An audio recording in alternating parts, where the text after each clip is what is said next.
இங்க 3 பொண்ணுங்க ரொம்ப வருஷம் கழிச்சு அவங்க அப்பா அம்மாவை பாக்குறதுக்காக பெட்டியை தூக்கிட்டு ஒன்னா சேர்ந்து வந்திருக்காங்க.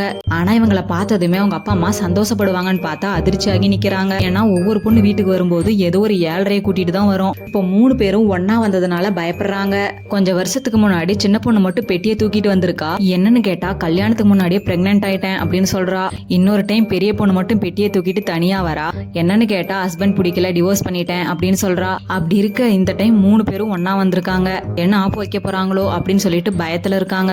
வீட்டுக்குள்ள வந்ததும் அவங்க அம்மா என்ன நடந்துச்சுன்னு கேள்வி மேல கேள்வி கேட்டுக்கிட்டே இருக்காங்க. இவங்க அம்மா பயந்த மாதிரியே நடு பொண்ணு ஒரு ஏஜென்சில போட்டோகிராஃபரா ஒர்க் பண்றா. ஓரளவுக்கு நல்லாவே செட்டிலும் ஆயிடுறா. இப்படியே போயிட்டு இருக்க இவளோட பாய் ஃப்ரெண்ட் இவளை ஏமாத்திட்டு வேற ஒரு பொண்ணோட இருக்கான். இதனால அவனுக்கு கொண்டு வந்த சூப்பை எல்லாரும் முன்னாடியும் தலை மேல கொட்டிட்டு கெத்தா கிளம்பிடுறா. என்னதான் கெத்தா கிளம்பினாலும் அந்த ஏமாற்றத்தை அவளால தாங்க முடியாம அழுகுறா. என்ன நடந்திருக்கும்னா இவ கூட இருக்க அசிஸ்டன்ட்க்கு வளர்ச்சியை பார்த்து ரொம்ப பொறாம வந்திருக்கும். இதனால டேலண்ட வச்சு மோதாம அவளோட பாய் ஃப்ரெண்டை இவ பக்கம் இழுத்துக்கிட்டு இவளை பழி வாங்கிட்டா.